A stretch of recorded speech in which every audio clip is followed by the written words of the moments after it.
Tonight I'm gonna be rocking it, dropping it. Stick my ass on stopping it. I look hot in it, hot in it. I look hot in it. Rocking it, dropping it. Stick my ass on stopping it. I look hot in it, hot in it. I look hot in it.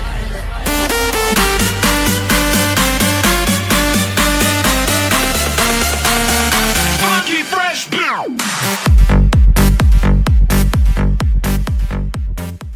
Eh bien bonjour à toutes et à tous et bienvenue pour les World Series 2024, exhibition 2 des Manufacturers Cup. Donc nous allons nous retrouver pour une saison de 4 Grands Prix qui se disputeront les samedis 5 octobre, 12 octobre, 19 octobre et 26 octobre.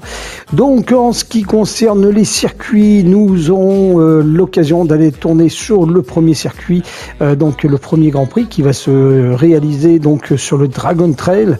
Donc attention, cette fois-ci ça va être sur le côté jardin inversé. Donc vous allez voir, c'est un circuit qui est très technique, qui est relativement compliqué.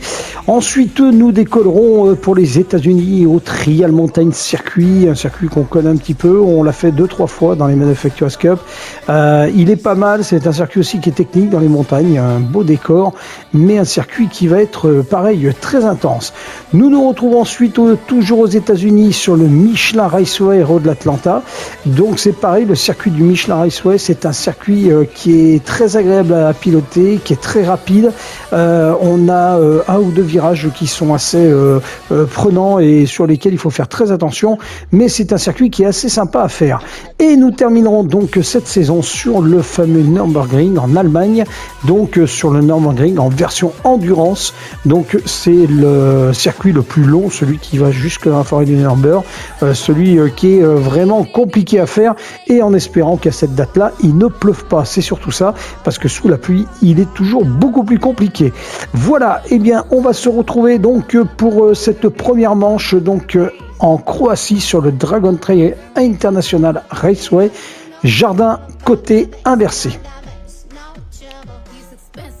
Pour cette nouvelle saison des Manufacturers Cup, nous avons signé chez le constructeur McLaren, bien entendu, avec lequel nous avons fait une intersaison, quelques circuits en intersaison, McLaren et Volt Racing Team qui nous a recruté pour cette nouvelle saison du Manufacturers Cup. Voilà, normalement on s'était bien adapté à la voiture, on devrait faire, je pense, une saison assez sympa, je l'espère. La voiture, comme je vous le rappelle, elle est très agréable à la conduite, vraiment je prends beaucoup de plaisir. Cette McLaren est très très stable, on arrive à faire des belles performances. Voilà, c'est une voiture qui sur les lignes droites n'est pas spécifiquement très très rapide, comme le veut la BMW ou voire la Audi R8, mais par contre dans les virages elle est assez redoutable, et c'est une voiture qui a beaucoup de stabilité et avec lequel on peut vraiment s'amuser, et à bien garder de bonnes trajectoires. Elle est légère, elle est très compacte, elle est même un petit peu plus réactive et véloce que la Ferrari 458 Italia, dans le sens où elle part moins, elle survire moins que la 458. Donc c'est vrai que c'est un réel plaisir à conduire cette voiture, et j'espère qu'on fera une belle saison. Le premier Grand Prix nous le dira, sachant que c'est pas un circuit dans lequel je suis le plus à l'aise, mais je vais essayer de maîtriser, de faire un maximum pour faire un Grand Prix qui soit digne de ce nom. Eh bien, on va tout de suite présenter le circuit. Avant le Grand Prix, je vais vous présenter le circuit ainsi que les caractéristiques techniques du circuit à bord de la McLaren MP4 C12, la MP4 12 C4, excusez-moi, de 2010. Et donc on va faire un petit tour de circuit à bord de cette voiture, et on va voir ce que ça donne et à quoi on s'attend. À tout de suite. Et bien donc pour ce tour de circuit, nous allons utiliser la McLaren MP4 12C de 2010. Cette voiture, elle incarne l'esprit de la performance pure. Elle a été lancée en 2010. Elle marque le grand retour de McLaren dans l'univers des supercars de route après la légendaire F1 des années 90. Alors conçue avec une attention minutieuse et au détail et une technologie de pointe issue de la Formule 1, cette voiture est un chef-d'œuvre d'ingénierie. Au niveau des caractéristiques principales, le moteur de la McLaren est propulsé par un V8 biturbo de 3,8 litres qui développe une puissance impressionnante de 600 chevaux. Le moteur est entièrement conçu par McLaren. Il offre une accélération fulgurante avec un 0 à 100 km/h en seulement 3 secondes 1. Sa technologie est inspirée de la F1. La McLaren MP4 12C bénéficie de nombreuses innovations issues de l'expérience de McLaren en Formule 1. Son châssis en fibre de carbone, baptisé monocelle, est ultra léger. Il offre à la fois une rigidité et une légèreté pour un contrôle qui soit optimal. Au niveau de l'aérodynamisme, grâce à son design optimisé pour la vitesse, cette voiture dispose d'un système aérodynamique actif qui ajuste automatiquement les volets pour maximiser l'adhérence à haute vitesse, tout en réduisant la traînée. Au niveau des suspensions, proactive, châssis contrôle. Alors contrairement au supercar classique, la MP4 12C se distingue par son système de suspension sophistiqué. Ses barres anti-roulis, elles offrent un équilibre parfait entre le confort et la performance sur piste. Elle s'adapte à chaque type de conduite, de la route à la piste, tout en assurant une stabilité incroyable dans les virages.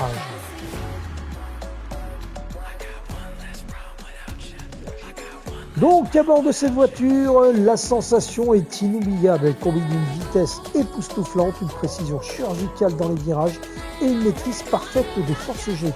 C'est une voiture qui fait autant sensation par son design sobre et élégant que par ses performances hors du commun. La MP4, elle n'est pas non seulement un monstre de la puissance, c'est une supercar qui est raffinée. Chaque composant a été pensé pour maximiser l'efficacité et l'expérience de conduite.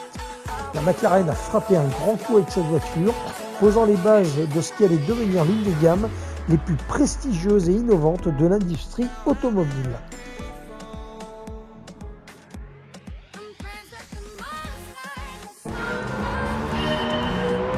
Et bien nous voilà partis donc pour un petit tour à bord de la McLaren MP4 12C. Donc cette voiture elle est vraiment impressionnante, très réactive. Donc elle est équipée d'un aileron arrière et de pneus sport mais en souple. Hop là, attention là ce virage là, de ne pas partir directement à la faute sur la gauche, sinon on part directement dans l'herbe. Alors voilà, on attaque la grande ligne droite des stands. Le chrono va se déclencher. Ici, on freine à 150 mètres pour être sûr de bien prendre le premier virage ainsi que le deuxième qui est immédiat. Voilà, cette chicane, elle est très compliquée à prendre. Ensuite, une grande accélération. Où là, vous avez vu, on est sur une descente. En bas du circuit, pareil, on freine à 150 mètres environ. Et là, tout de suite, on a un gauche. Alors, les virages gauche qui se suivent ici se font en freinant le moins possible. Si on régule bien son accélération, on peut les prendre tout en accélérant doucement, ne pas mettre non plus le pied au plancher parce que ça sera impossible à prendre.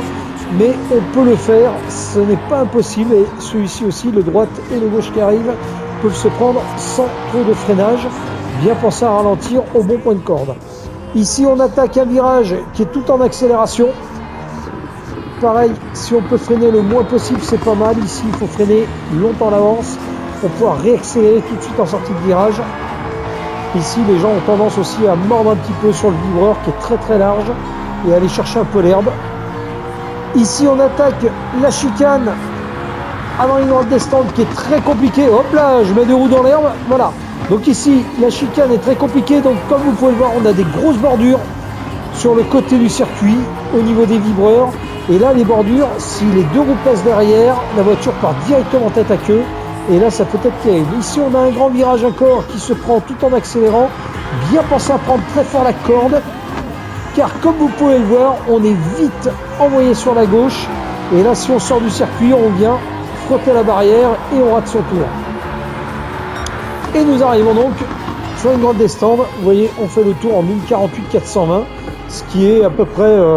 les temps qui vont se réaliser avec la groupe 3, donc qui seront un petit peu moins, on est à 1:39 je crois et des bananes, donc on verra. Il faudra surtout déjà d'une, c'est se qualifier pendant ce Grand Prix. Il va falloir se qualifier, c'est ce qui va être le plus compliqué, ne pas commettre d'erreur pendant les tours de qualification.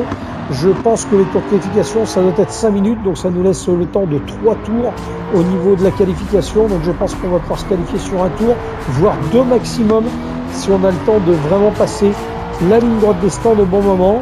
Mais il va falloir être très réactif et faire très attention où on roule, où on met la voiture, et ne pas se laisser griser par la vitesse, ni par ceux qui sont devant ou derrière nous. Donc gérer la pression. Voilà. Eh bien, on se retrouve tout de suite donc pour la présentation de la grille de départ et le départ du Grand Prix. Alors des qualifications d'abord et du Grand Prix après. À tout de suite.